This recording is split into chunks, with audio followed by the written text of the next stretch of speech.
Hello বন্ধুরা, Dienes কিচেনে তোমাদের অনেক অনেক অনেক স্বাগত। আশা করি সবাই ভীষণ ভালো আছো। আজকে তোমাদের জন্য একটা ডিফারেন্ট রেসিপি নিয়ে চলে এসেছি। মুইঠা তো আমরা অনেক রকমের খেয়ে থাকি। আজকে তোমাদের জন্য নিয়ে চলে এসেছি মাছের ডিমের মুইঠা। আর এটা খেতে চিতল মাছের মুইঠার থেকে কোনো অংশেই কম নয়। চলো রেসিপিটি দেখে নেওয়া যাক কী কী লাগছে। এর জন্য নিয়েছি মাছের ডিম। আমি অল্পই মাছের ডিম নিয়েছি, 100 গ্রামের মতো।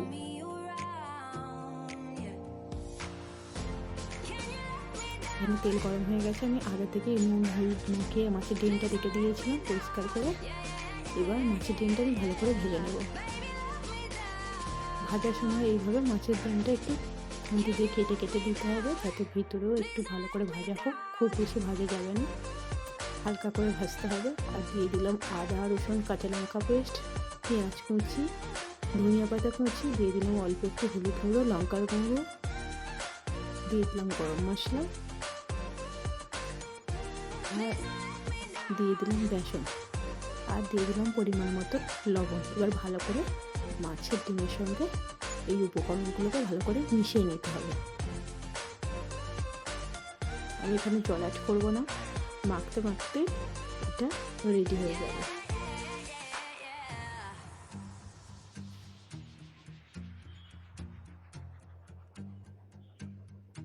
দেখো ভালো করে মেখে নিয়েছি। এবার দিয়ে দেবো কুচি করে রাখা কাঁচা লঙ্কা। আবার একটু ভালো করে মেখে নিলাম। একটু ভালো করে মাখলে বাইন্ডিংটা খুব ভালো হবে। দেখো মিঠাগুলো কত সুন্দরভাবে রেডি হয়ে যাচ্ছে। এইভাবে আমি আঁকা দিয়েছি মিঠা। সবগুলো আমি এইভাবেই তৈরি করে নেব।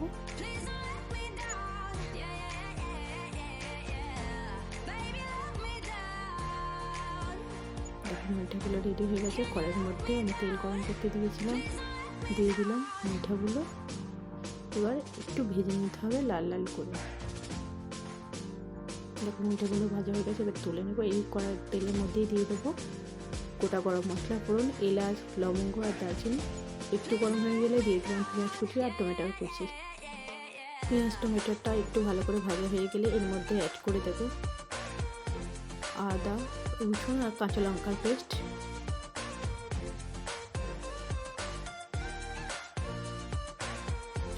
আদা রসুন কাঁচা লঙ্কার পেস্ট একটু ভেজে নিতে হবে, যাতে না এর থেকে কাঁচা গন্ধটা না আসে।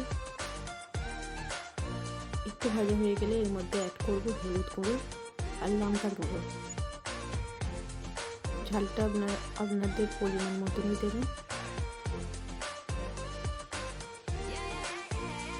মশলাটাকে একটু ভালো করে কষিয়ে নিতে হবে। এর মধ্যে অ্যাড করব কাশ্মীরি লঙ্কার গুঁড়ো, যাতে রঙটা খুব ভালো আসে। কিছুক্ষণ এইভাবে মশলাটাকে কষিয়ে নিতে হবে। মশলাটা কষানো হয়ে গেলে এর মধ্যে অ্যাড করে দেব অল্প একটু জল। এরপর দিয়ে দিলাম অল্প একটু ধনিয়া পাতা কুচি। মশলাটা রেডি হয়ে গেছে। এবার তৈরি করে রাখা মুইঠাগুলো আমি এর মধ্যে দিয়ে দেব।